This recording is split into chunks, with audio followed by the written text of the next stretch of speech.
How are you. Welcome to my YouTube channel BMS first year. देखिए guys, अब तक हम रस धातु, रक्त, मांस, मेद, अस्थि पढ़ चुके हैं, कंप्लीट कर चुके हैं अपनी। आज हम मज्जा धातु पढ़ने वाले हैं। ठीक है, स्टार्ट करते हैं। अगर हम मज्जा को कोरिलेट करें मॉडर्न से, तो मॉडर्न में मज्जा को जो कोरिलेट किया गया है वो होता है बोन मैरो। ठीक है, बोन मैरो से कोरिलेट किया गया है इसे। अब हम इसकी निरुक्ति पढ़ते हैं। मज्जति अस्थिषु इति मज्जा, जो अस्थियों के अंदर विद्यमान रहे उसे मज्जा कहते हैं। मतलब कि जो बोन्स के अंदर, अस्थियां यानी कि बोन्स, जो बोन्स के अंदर रहती है विद्यमान, उसे क्या बोला जाता है? मज्जा बोला जाता है।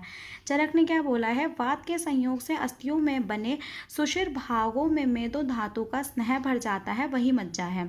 यानी कि उन्होंने बोला है चरक ने कि जो वात होती है, वात के सहयोग के साथ में अस्थि में जो खालीपन मतलब खोखलापन जो होता है, वहां पर स्नेह भर जाता है, उसे ही मज्जा बोल दिया है उन्होंने। ठीक है, मज्जा दो प्रकार की होती है। बड़ी अस्थियों में पीत वर्ण की मज्जा होती है, छोटी अस्थियों में रक्त वर्ण वाली मज्जा होती है। आपने सुना होगा जो बोन मैरो होती है हमारी, एक येलो बोन मैरो होती है और एक रेड बोन मैरो होती है।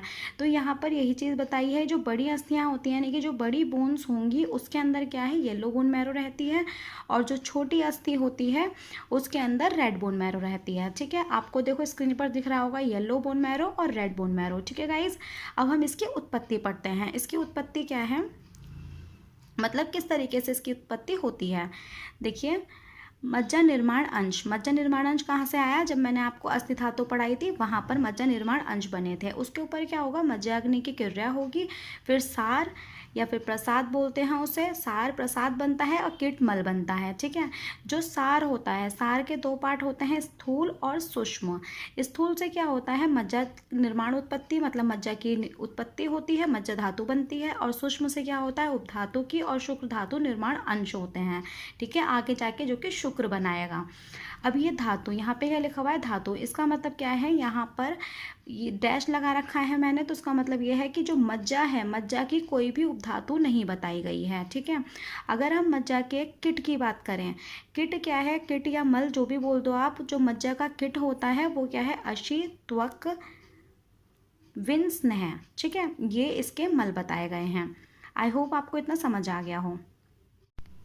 देखिए गाइस, अब हम पढ़ते हैं मज्जा अग्नि कर्म। जो मज्जा अग्नि है उसे कर्म क्या होते हैं? जैसे कि मैंने आपको पीछे पढ़ाया अभी कि मज्जा निर्माण अंश के ऊपर मज्जा अग्नि की क्रिया होती है। जब भी क्या बनता है हमारा? सूक्ष्म प्रसाद भाग बनता है, स्थूल प्रसाद भाग बनता है, कीट और मल बनता है। तो मैंने यही चीज़ यहाँ लिखी है। जो सूक्ष्म भाग बनेगा उससे क्या होगा? शुक्र निर्माण अंश बनेंगे। स्थूल से क्या होगा? मज्जा निर्माण और पोषण होगा। और कीट से क्या होगा? पुरुष त्वचा का स्नेह निर्माण होगा। ठीक है गाइज, अब देखिए मज्जा धातु का प्रमाण। मज्जा धातु का प्रमाण मैंने आपको बताया कि प्रमाण जो है हमारे सर ने पढ़ाया है आपको, आप लेक्चर में देख सकते हो, सेपरेट वीडियोस बनी हुई हैं उसके ऊपर। ये जो है एक रचना शरीर का चैप्टर है, आप इसे इजीली वहां पर पढ़ सकते हो। ठीक है, अगर मज्जा धातु के प्रमाण की बात करें तो क्या है बताया है चरक ने? एको मज्जया, मतलब एक अंजलि। उन्होंने एक अंजलि इसका प्रमाण बताया है। अब देखिए मज्जा का पंचभौतिक संगठन। अगर हम मज्जा का पंचभौतिक संगठन देखें, मतलब पंच महाभूत में से किसके अंदर, कौन से महाभूत किसके अंदर बहुलता होती है या फिर प्रधानता होती है, तो यहाँ लिखा है मज्जा आप्यम। तो जो सुश्रुत है, सुश्रुत ने क्या बोला है? आप्य महाभूत की प्रधानता बताई है। ऐसे ही दलहर ने भी जल महाभूत की प्रधानता मज्जा के अंदर बताई है। ठीक है गाइज, अब हम देखते हैं मज्जा धातु के कर्म। अगर हम मज्जा धातु के कर्म देखें तो यहाँ पर कर्म देखिए, ये श्लोक दे रखा है, पढ़ लीजिएगा आप। मज्जा शरीर में प्रसन्नता, स्निग्धता, बल, शुक्र की पुष्टि तथा अस्थि का पूरण करती है। इसका मतलब क्या है?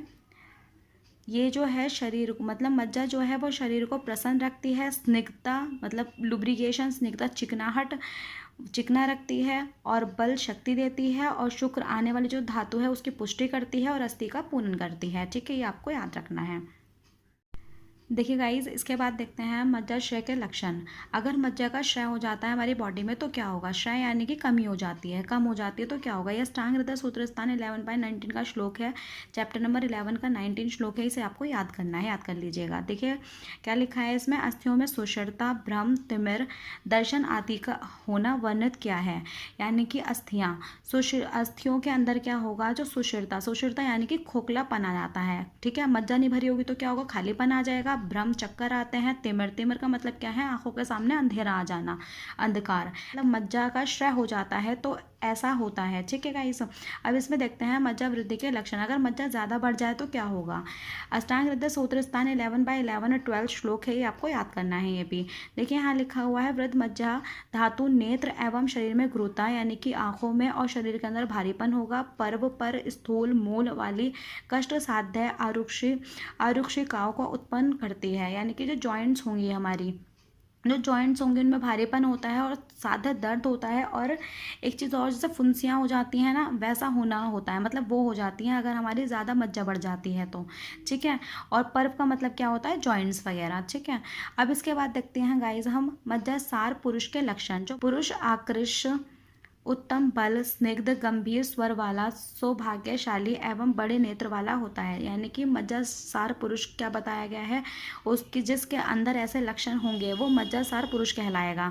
कैसे लक्षण, जो आकृष्ट होगा, उत्तम बल होगा जिसके अंदर, जो स्निग्ध होगा, गंभीर स्वर वाला होगा और सौभाग्यशाली होगा और बड़ी आंखों वाला होगा। ठीक है, ये सारे लक्षण किसके बताए गए हैं, मज्जासार पुरुष के।